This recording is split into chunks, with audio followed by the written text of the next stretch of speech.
classroom cleanliness issues like littering. The cause is many students eat litter because they can't find a truth on.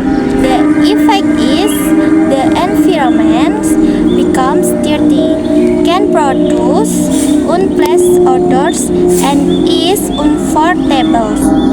The solution is also provide more trash can and remit students to dispose of trash properly.